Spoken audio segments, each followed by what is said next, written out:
The Serbs criticize me because I call for the removal of the Rakic monument in Belgrade. But let's be very clear here. This should be done.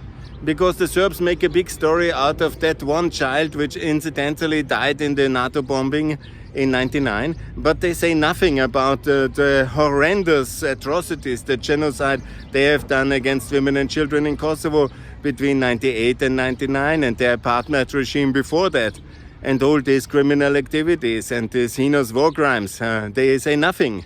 There is no monument in Belgrade to remind, for example, against rape as a weapon of war, which they have done extensively in Kosovo in '98 and '99.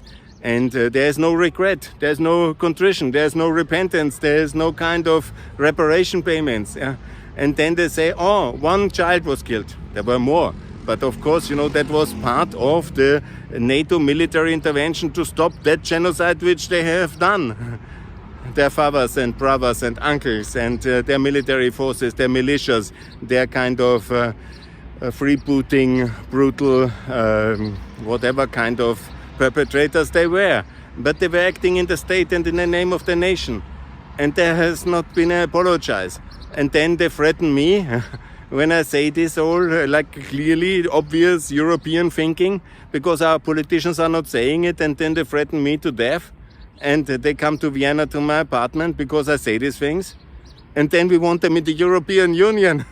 I mean, that's crazy. You want such people in the European Union roaming around freely like fellow Europeans who are killing, murdering and no regret, and then threatening people, other Europeans who say the truth? It's very bizarre for me. What is the policy of appeasement currently in Europe towards Serbia? And we should reward our allies. Support the victims and not the perpetrators.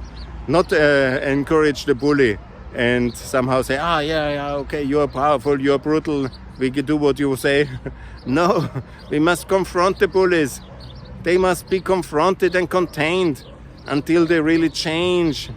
That's the only way we have to act, and that's the only way to honor the victims which we lost in these terrible atrocities against the Kosovo Albanians in the third Kosovo genocide from '98 to '99.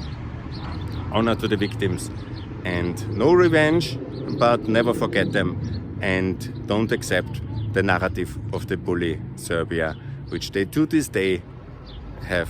And they should have a monument for the Kosovo genocide and not the Rakic child monument, because that's an anti-NATO monument, and then they cannot join Europe and there will be no peace. So Serbia must change fundamentally before they can change the European Union. And recognize Kosovo, join NATO obviously. Thanks a lot. All the best from Pristina. Bye.